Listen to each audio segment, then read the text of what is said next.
Welcome to the Deep Dive. We're going deep today. We're looking at a listener statement, and oh boy, this one really hit home for me. It says, "Waking up every day to justify the suffering of my parents." I don't know about you, but whew, that's heavy, right? It feels heavy just hearing it. Yeah, it is heavy. It's a really powerful statement. Yeah. And it says a lot about the weight so many of us feel, the responsibility, the expectations so much. But, we're not here to judge, right? We're just diving in to try to understand what's going on emotionally when you feel, well, obligated, like you owe it to someone to make their sacrifices worth it. Yes. That word justify, it gets me every time. It's like you're constantly trying to solve for X. Yeah. Like your life is the equation. Yeah. Where do we even start with something like that? Well, I think a good place to start might be to think about this justifying, like an unspoken contract. Right. Right. Like on one side, you have the parents, and they made sacrifices, usually out of love, Yeah. right? Wanting a better life, that kind of thing. And on the other side, it's like there's this expectation that the kid's success, it somehow makes things even. So it's like this agreement, but the terms and conditions, they're like invisible. And the child, I mean, even if they love and appreciate their parents, maybe they never even agreed to this in the first place. Exactly. It's totally unspoken. And because of that, you start seeing this immense pressure to achieve, right? But it's paired with this fear of failure. But it's not just your own failure. It's like you'd be letting down your parents, Hmm. invalidating their struggles, like you're breaking that contract. It's like your achievements, they become the only way to measure if your parents' sacrifices were even worth it at all. I mean, wow, talk about pressure, right?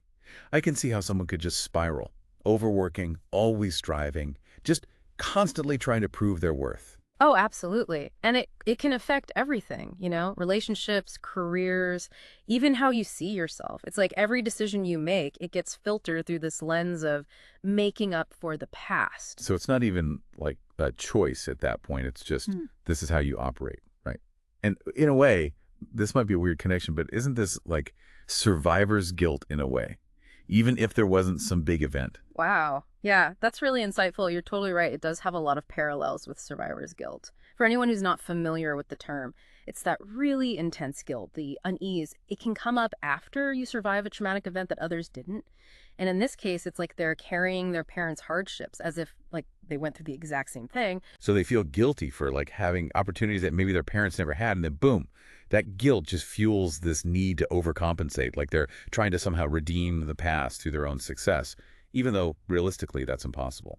Okay, so we've been talking about this heavy feeling of responsibility, this unspoken contract, but how does it actually play out in someone's life? Do you have an example that could help illustrate this? We do. You mentioned Prithvi earlier, who really resonates with this feeling of needing to validate their parents' sacrifices. For them, the gym became a sort of haven. The gym. How so? It's where they channel a lot of the pressure and expectation they feel, the physical exertion, the discipline of a strict routine. It gives them a sense of control, a way to release that pent-up tension. I can see that. It's almost like channeling that nervous energy, that need to achieve, into something tangible and productive. Exactly. And for Prithvi, it's more than just physical release. The gym is also a social space. They've formed friendships there, sharing their fitness journey. So it offers a temporary escape from the weight of those internal expectations and a chance to feel a sense of belonging. So it's a distraction, but also a way to connect with others and maybe even challenge those unspoken contract beliefs in a supportive environment. But if these outlets are just temporary fixes, how do we get to the core of the issue? How do we untangle ourselves from this need to constantly justify our parents' experiences? That's the heart of the matter, isn't it? It's like you're trying to repay a debt that was never actually yours to owe. And it's often deeply rooted in love and loyalty, which can make it even trickier to navigate. Because how do you even begin to disentangle yourself from something that's so intertwined with your feelings for your family? It feels like a no-win situation. It can feel that way, absolutely.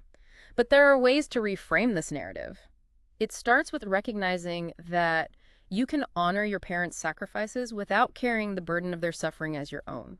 Their experiences, their hardships, they shaped them, and in turn they shaped you.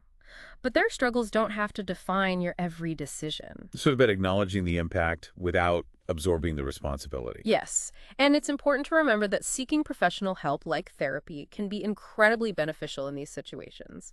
It provides a safe and supportive space to explore those deeply ingrained beliefs understand their root cause, and ultimately start rewriting that internal narrative. Because what we're really talking about is a fundamental shift in self-worth, right? It's about recognizing that your value isn't contingent upon fixing the past or living up to someone else's expectations. It's inherent. You nailed it. It's about understanding that you are worthy of love, happiness, and fulfillment simply because you exist, not because of what you achieve or how perfectly you live your life. It's like we've been talking this whole time about how to step out of someone else's story, right? Yeah. And like step into your own. But how do you actually do that? It feels, I don't know, impossible sometimes when those expectations are just like a part of you. Yeah, it's definitely a process. It's not easy. You can't just wake up and suddenly, boom, you're different. But one way to think about it might be to shift from repaying a debt and instead think about honoring a legacy. Honoring a legacy. So instead of feeling like you have to repay your parents for their sacrifices, how does that work? So think about it this way. What if, like, the best way to honor their sacrifices, it isn't to repeat them? What if it's about taking those opportunities your parents worked so hard to give you and actually making something out of them? It's about recognizing that, yeah, there are hardships, they led you to where you are, and you can do something with that. Okay, yeah, that's a really nice way to think about it. It's like saying, because of everything you went through, I can, and then boom, you get to decide what that is. Exactly. It's acknowledging the past without letting it control you, you know? Like their dream for you and your dream for yourself, they might be totally different, and that is more than okay. Right, and I bet that's a big deal for someone who's been living with this unspoken contract. Yeah. Like even letting yourself have different dreams can feel wrong. Oh, for sure. It can bring up so much guilt and fear. But, it's in that space where you're figuring out what you want. That's where things get interesting. That's freedom. Because when you don't have to justify everything, you can actually start building a future that feels real, a future that feels like, well, you. And that's where that inherent self-worth comes in, isn't it? Like, Yeah. it's not about checking boxes, it just is. Yeah, exactly. And realizing that it can be life-changing, You can make choices that feel good, that line up with who you are, and just go after what makes you happy. And I imagine that looks different for everyone, right? Some people might journal. Maybe some people need to have tough conversations with their family. And of course, therapy can be really helpful for, unpacking all of this. Yeah, absolutely. You find what works for you, go at your own pace.